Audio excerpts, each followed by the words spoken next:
Hey y'all. Hi friend. Welcome. Good morning, good afternoon, good evening, wherever you might be. I want to talk about my least favorite word of 2019, trigger. This word, kind of like narcissist, used to be reserved for a very psychological response, something that was clinical, diagnosed, not just what you would complain about when you felt a little bit verklempt. It's something that can completely derail a moment, a relationship, a day, and absolutely your business. The other reason I am bringing this up is because a lot of these episodes are inspired by my clients, my own businesses, and the conversations that I'm having, even with the SBA and the SCORE mentees that I work with. Triggers have come up a lot, and not because they're something new. Again, they were the fucking buzzword of 2019, and I would never refer to them as such. I would always say when your button gets pushed, but it's like pivot. I'm just going with it. I can't fight the tides any longer. And what's happening now, especially after that year that we shall not talk about, is old triggers are showing up.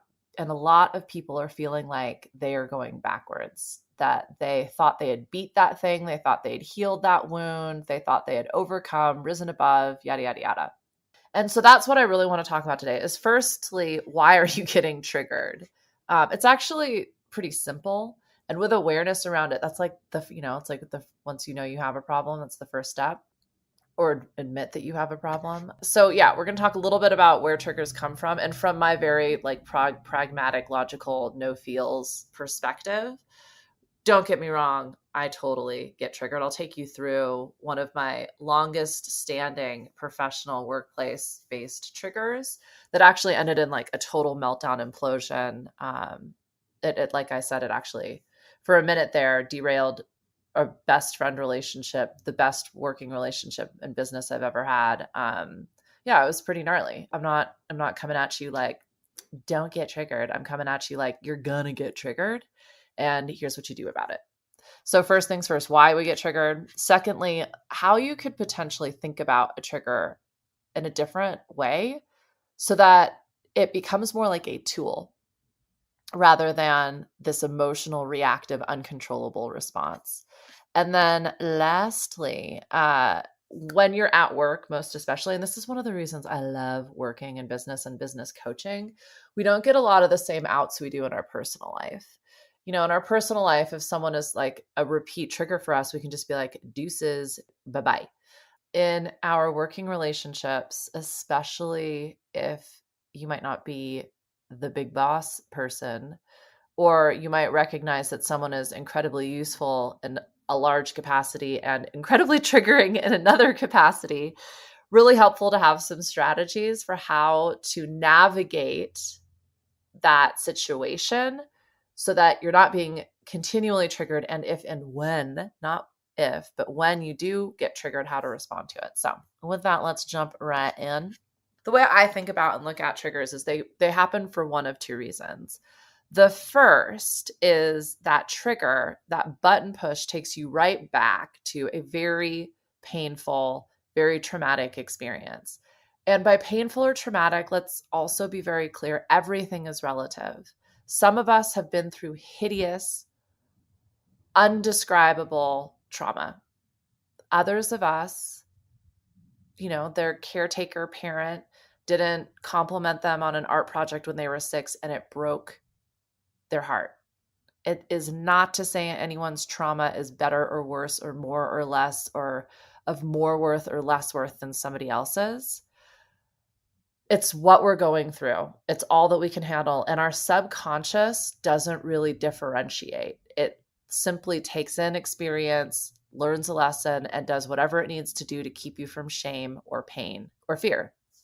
So, you fast forward 5, 10, 15, 50 years, and someone can push that button. Someone can hit that trigger for you, and it takes you right back. Now, again, that might not be on a conscious level, but you're responding in that same fight, flight, freeze, or fawn response. And it's not going to be your best work, right? It can leave you feeling completely overwhelmed, out of control, It's the kind of thing that wakes you up at night. It makes my mouth sweat when I think about it. Uh, my heart will start racing. That's, I didn't actually do a lot of research for this. I'm much more of a fly by the seat of your pants. Sorry. As per always, you don't have to keep listening. But, there was a lot of articles on workplace triggers and, how to avoid it. Like, notice the physical symptoms. Your palms get sweaty. Your heart starts racing. You get short of breath. You start stammering. And sure, those to me are after that trigger has already been pulled, and it could be a little late in the game. The point, I don't think, is to like predict when and avoid at all costs. It's actually to anticipate and then recognize, oh, I need a pause. I need a timeout here because I've stepped into a place of reaction that's automatic. And it's not based on what's happening in this moment. It's a response from something a long, long time ago. And it's actually that moment that I need to go back and work with.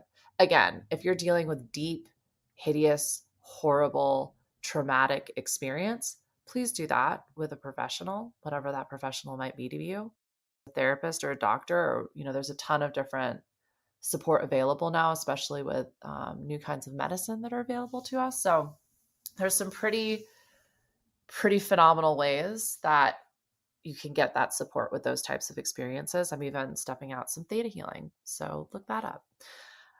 Now, if this is more along the lines of an offbeat experience that a child, or potentially just something you've witnessed and learned and absorbed from other people's experiences, it's with awareness. Again, you can simply just go back to that moment and go, oh, okay. So with my adult experience, with my adult knowing, here's what I can offer that child that picked up a broken way of approaching this.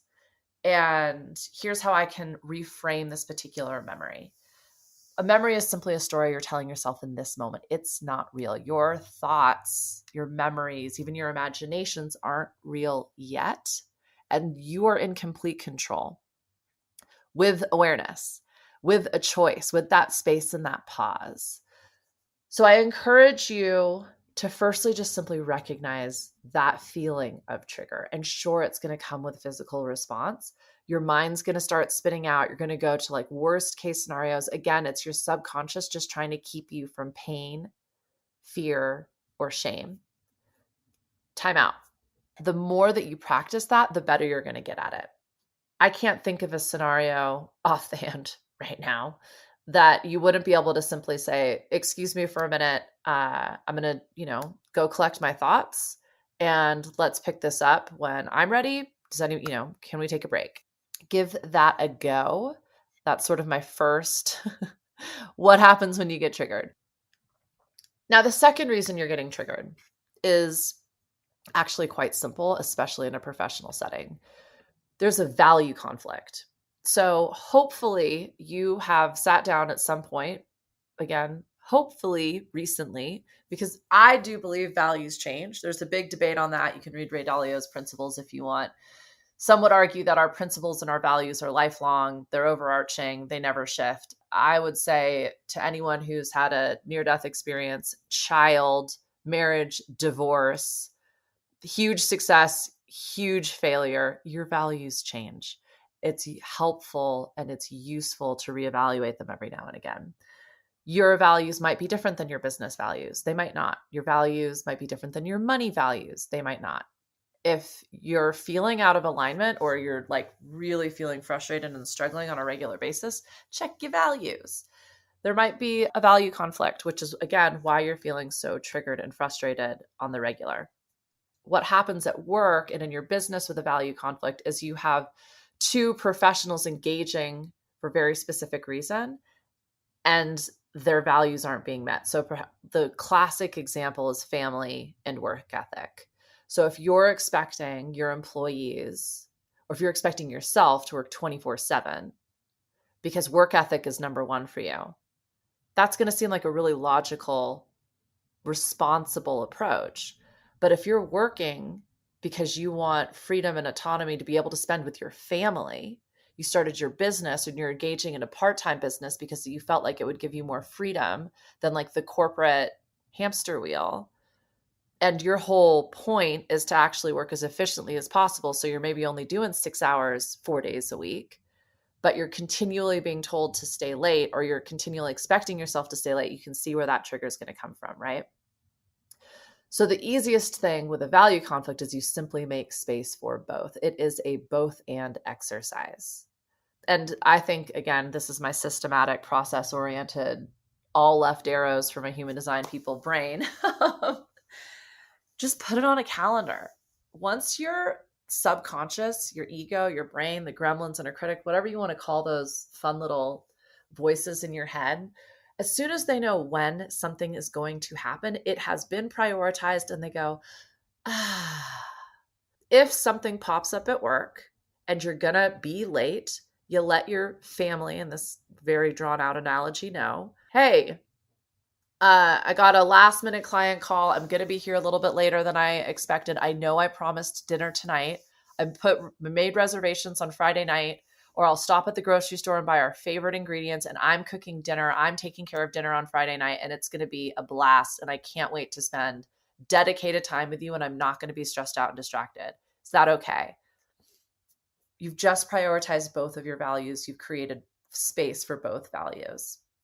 So again, just to kind of wrap up that section, there's 2 reasons you're getting triggered. One, it's a trauma response. That comes from the past. It doesn't really matter where. I would encourage you to go back to that earliest experience, the first time you remember feeling the way you're feeling when you were triggered. There's a lot of different techniques and strategies to then dig into that particular experience and how to heal yourself, how to release, how to grow, etc. That's not what this episode's about. Again, it's coming from the past. You can choose to react differently in the present. The second is there's a value conflict. Recognize that.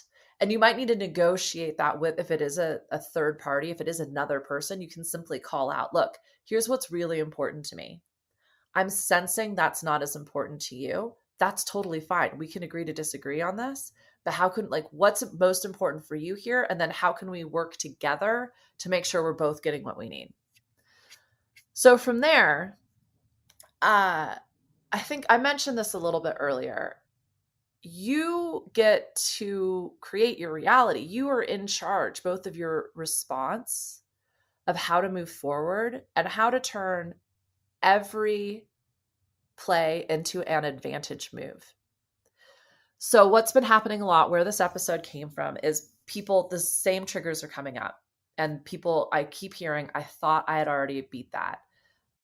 A client of mine has been having an ongoing, fairly traumatic relationship with not just one caretaker, but both of her caretakers, aka mom and dad. Another person I've been working with, she had an incredible week, one of her busiest, most successful, profitable weeks, and then felt really down and exhausted the week after. In one of my own businesses, we keep kind of cycling through our staff level, junior level, entry level positions. And it's really easy each time one of those repeat experiences pop up to go, I fucked up. I'm doing this wrong. Here we are again. Apparently, I haven't made any progress. Apparently, I'm a big fat loser who's stuck. I'm stuck. That was like the rally of the last couple weeks. I was actually a new mentee that came through SCORE was saying, it's just the same fire every day. And sure, all of those are totally true. So I'm not victim blaming here. I am not bypassing. The point is that once something happens over and over and over again, it becomes a pattern. And if you truly look at the first time that experience popped up and how you're responding now, it is different. And in every one of those instances, there's a pretty advantageous way of reframing that interpretation. In the instance of the juniors, we're up against unemployment right now that's paying more than what we're paying. People who are working for a certain threshold of income are working for money. So if you can trade 40 hours a week and extreme effort for a certain dollar amount, or no effort and no time for a certain dollar amount, it's a pretty obvious choice. I'm not making any judgment around that, but like that's a very, if you work with me, I do an energy leadership index assessment. That's a very level 3 response. Why are people working? For money, like at a certain threshold, right? And so it makes perfect sense to me that they'd be rotating. So the opportunity is not to take this personally. Like we're not offering a competitive benefits package that we're some like nightmare small business. It's just simply that we need to think differently about how we're hiring. So we're looking at more contract opportunities, permanent part-time opportunities. We switched from targeting people in their youth who are really looking to ascend through a company because we thought we had a really great opportunity for that. And instead are looking for some people who are semi-retired, people with a wealth of experience who could teach us how to improve, but are also looking for something a little more low key with some residual income and potentially benefits. It's a complete win, win, win. And we don't waste any time or energy beating ourselves up for whatever story, assumption, interpretation that we're telling ourselves. In the instance with the other examples that I shared, it is really important to notice when that trigger pops back up, how you're responding in this moment, because I guarantee you it's different. You have grown. And that's where a trigger becomes a tool. It can show you how far you have come and give you another opportunity for growth and learning, creativity, trust. There's so much expansion available when you start to notice, oh shit, I'm overreacting again. That's where we can, again, create some real solutions that we test. I think there's an assumption going on that like we're going to reach some stage of enlightenment and progress where like we're not triggered. Good luck with that. Also, like what kind of life are you like? You're clearly living in a cave on the side of a mountain eating a grain of rice every day if that's what you're doing. So that's not really for me. I'm going to guess that's probably not for you either. If you're looking to really push the envelope, if you're a trailblazer, a rebel, as one of my most favorite people, Andy, the rock and roll shaman, likes to say, a way shower. I've also heard Jessa Reed refer to it as an image setter. You are doing something totally new.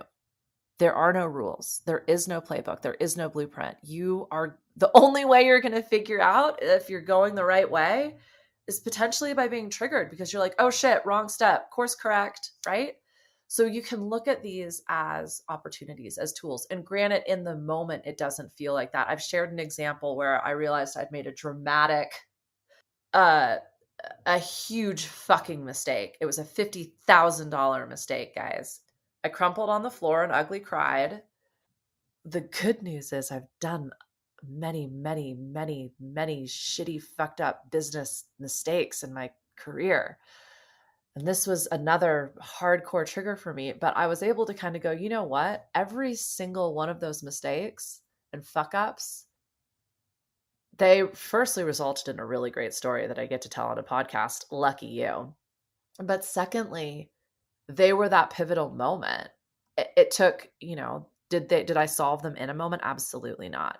But can I look back on some of those, moments and recognize that they were what actually created the next big thing, as I like to refer to it? 100%. So what I did in this ugly floor crying, sobbing moment was stop crying when I was ready. It took about 30 minutes. And then I got up and said, what if this is the opportunity that I can't see yet, that I know is coming? Because I've got enough fucking evidence for that at the very least. And granted, I don't know what's going to happen. I don't know how I'm going to make this right. I don't know how I'm going to recover from this, but these moments always end in an amazing opportunity. And I got up and went back to work, and I was able to be present for the clients I had that day. And, fast forward, gosh, I think it was only about 4 months.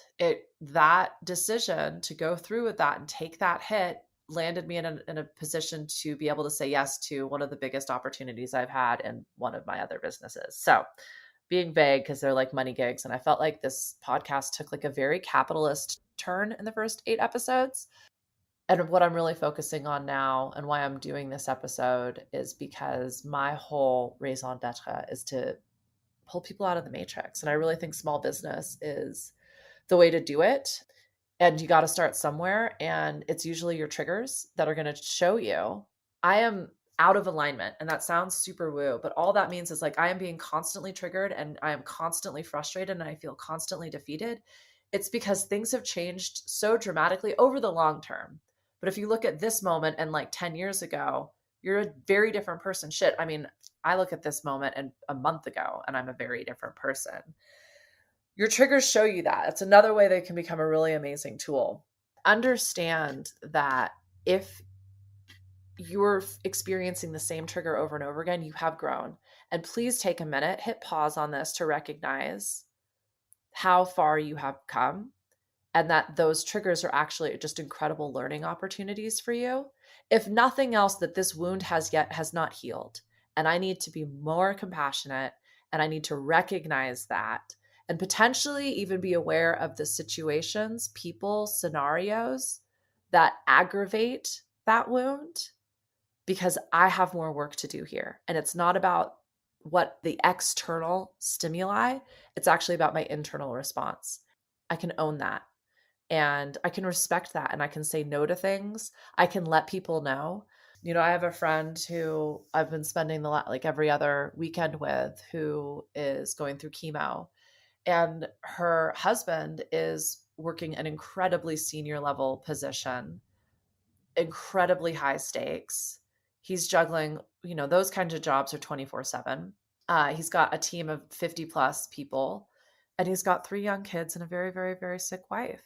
And he's not really giving himself a break. And we had, you know, a little talk about you're allowed to say no to things that feel like too much, i.e., you know, friends or family or extracurriculars for the kids.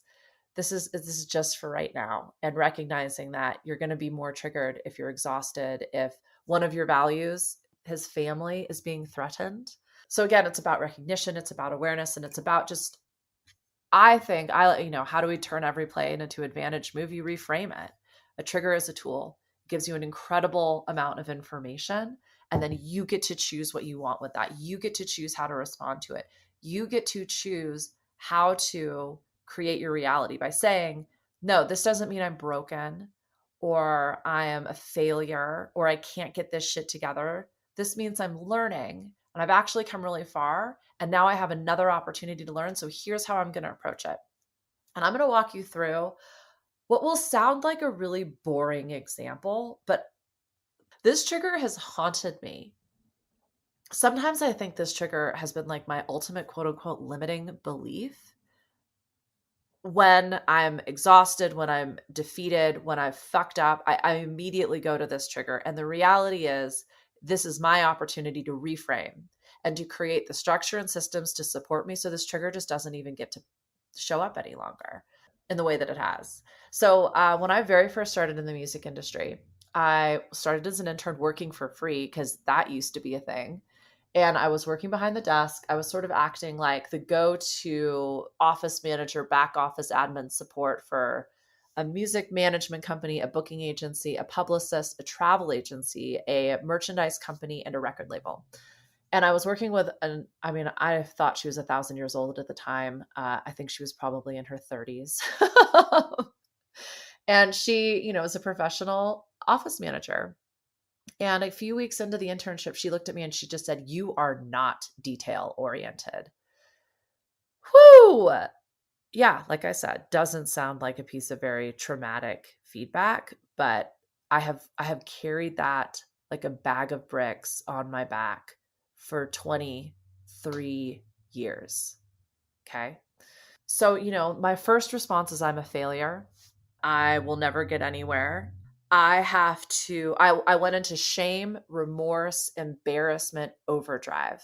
I don't know that I even looked up or made eye contact with her for, you know, the next few weeks. And I started working my ass off. I totally overcompensated. I stayed late. I stayed extra. And I tried to almost bury this part of myself by overcompensating in areas of my strengths, right? And it created like a huge amount of imbalance. However, they saw that. There's a hilarious story of one time when I got arrested. I wish it was only once. I called, you know, you get your one call, and I called them to let them know I wasn't going to be at work. And by work, I mean my free internship that day. And everybody was just really impressed that I would use my one call to let them know. But, I wanted to demonstrate how committed and how responsible I was because I was overcompensating for this lack of detail orientation. That enabled me to actually create a paid position for myself. And I was basically working full time within 3 months for, cash in hand of I think it was like $50 a day to start, guys. I moved more into the record label. I just felt like that was going to be the essentially where the most money was. So I could actually like somehow stop working 4 different jobs and pay my rent and pay for school and really, really develop like a career. I'm not going to get into that whole story, but once I got into owning my own record label, my own recording studio, again, the detail oriented thing became obvious. There were a couple pretty big mistakes. I made a couple calls as a business owner that turned out to be bad. I got scammed. We got into a loan arrangement that wasn't ideal, and same trigger came up. You're not detail oriented. You're not paying attention to the fine print. You're not doing your homework. You're not doing background checks or reading these contracts fully. This time around, I thought, okay, we've been here before. I'm not detail oriented. I can accept that. So I need to like hire the lawyer, hire the accountant. I need to really interview people and do a lot more work on any partner that I'm working with, not just an employee, but anybody that I hitch my star to is going to reflect on me as a business owner and as a person, and especially, working with artists. It becomes a matter of reputation. And so I need to accept that. So I went into like, again, that level 3, like acceptance. Okay, I guess with awareness, I'm just going to have to like avoid this. So rather than bury it, it just went to like it's there. I can't ignore it. That monster's like standing in the basement. It's not going anywhere. Fast forward 10 years, I end up working side by side with one of my very best friends and this amazing opportunity to really build out the US component of her Australian business. And it was it was one of those dream opportunities that you don't even like let yourself dream about because it feels so impossible. And it was unbelievable. And for 2 years, we were simpatico. I got to tick all of the boxes of dreams and big goals and lifetime experiences. Then I started fucking up. And it was the details. It was the lowest hanging fruit. It was, switching around a date in a month in an email. It was a typo in a social media post. The harder I tried, the more mistakes I made. And I finally showed up in tears. And without the training and the education that I have now, I just said, like, something's not right. And I had been saying since I got into the music industry that 5 years, I'm not doing this post 25, 30 at tops. 35 is the end date. And as I started pushing 40, I thought, well, maybe I've been calling this out a little too hard. My business partner and best friend, just said, sweetie, like, I think you're done. I don't think you want this anymore. That was one of the hardest conversations I had in my life. I basically walked away from my identity, my people, my career, the city I was living in. It was, a moment, and I burned it all down. And it was the same trigger. And I spent months mourning that loss. But what I realized is that trigger is actually the first signs of burnout for me. And when I start making silly mistakes, stupid, like meaningless, like they actually don't matter, they're just annoying, right? That just means I'm doing too much. I'm taking on too much. I've gotta start saying no. It became a really powerful tool for me. So then fast forward 5 years, says September in that year we shall not mention, I start making really silly mistakes. I start double booking. I locked myself out of my office and had a very long, quiet, cold walk home with no music, no phone, no cars, no key. And I had a grown-up conversation with myself about what this trigger really means. And it's just that you get to build out some new structure and support, lady. You're here. You did it. You built more thriving businesses and you're wearing too many hats. Go you. And that started a hiring space, and it's become now this empowering opportunity. And so I hope that story and that progression of that trigger, and I know it's not a big one, but I can't, like, it's kept me up at night. I have sat in front of an email for 4 hours, a 100-character email, double checking it, triple checking it, looking at contracts. It's wasted so much time, so much energy. It's haunted me. For a minute, it ruined a handful of relationships in the burn down moment. It's cost me, I don't even know. I mean, it could potentially be up to $100,000 when I look at some of the mistakes that I've made. So might sound small to you, but it's been really, really huge for me to overcome. And it didn't happen overnight. It did take several iterations of this trigger coming up, exploding in my face, me reacting very poorly, and draining a heap of energy and time and resources and money. Hopefully, this story will help you see that you don't need to do that. You can allow that trigger to show up, grow awareness around where it came from, what's happening, and then move to a place where it becomes a tool that allows you to empower yourself with some new skills, some new structure and support, or even just some allowance and forgiveness. That story kind of gets us into the last part of this, which is how to really overcome it. Hopefully I don't even know how long that story was, probably too long. You're welcome. Just know that when a trigger pops up, you have a few options. So firstly, just recognizing this is not based on what's happening right now. This is a past patterned response. How do I want to deal with this in this moment? The first step is just take a time out. Secondly, understand, am I exhausted? Am I struggling? Am I feeling really sorry for myself? Probably means you need to rest, heal, rejuvenate, whatever that's going to look like for you. If you're blaming everybody else, if you're blaming external circumstance, if you're suiting up and putting the armor on to go to war, ask yourself, where's the both and in this situation? Why am I feeling like there has to be a winner and a loser? And why am I fighting simply to not lose? Get to that place of neutrality. I was reading somewhere, what you want to do is discharge that emotional response. It's not about bypassing, it's about feeling the feelings, but that's an internal process. If you're taking that out on other people, if you're rallying against the man, if it's all their fault, whomever they may be, still got a lot of feels bubbling up, right?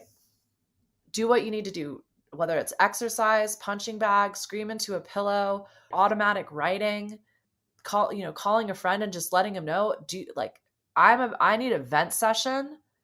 I don't want feedback. I don't want validation. I just need to get this out, whatever it might be.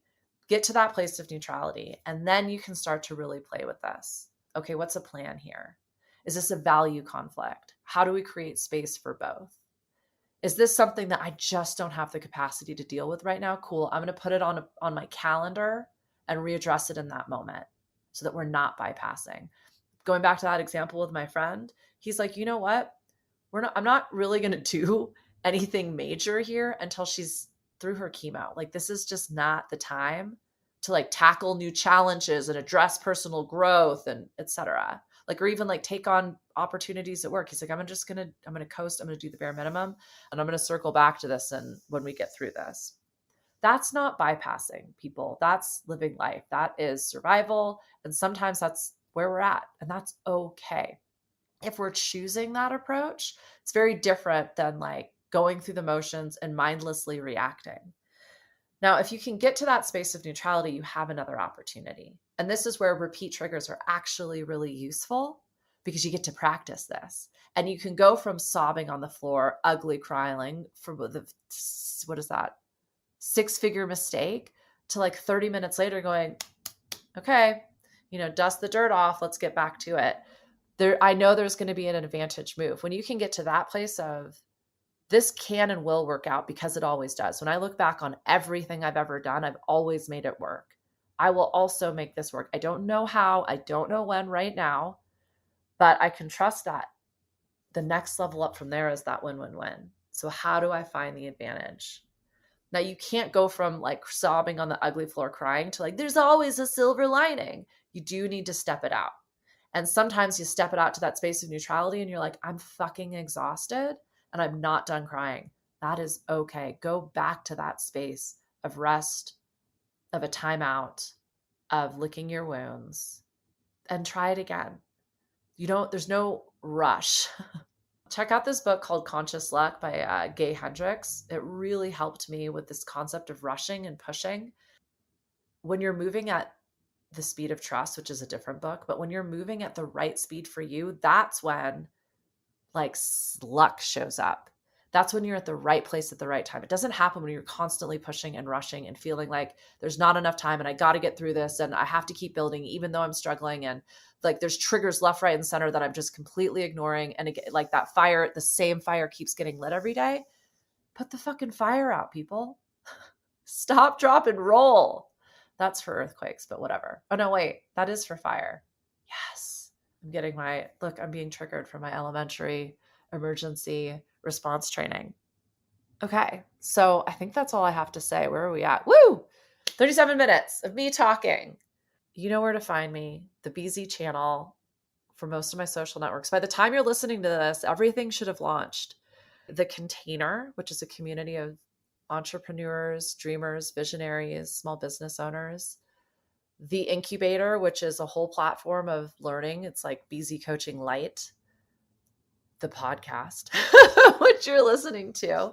You know, you can always get me on Direct Connect. That is 720-704-4865. Text Direct Connect and we will connect direct. I love texting. That's my favorite form of communication. So I love getting people on there. I send not daily emails of, text messages, a few times a week, little hits of inspo, things I'm sort of pondering and musing on, but it's also a great way to have a little convo. Granted, we're going to have the Container going, so I'm going to be in there having more convos. I'll probably start doing some lives once I get a vibe for what it is you guys need.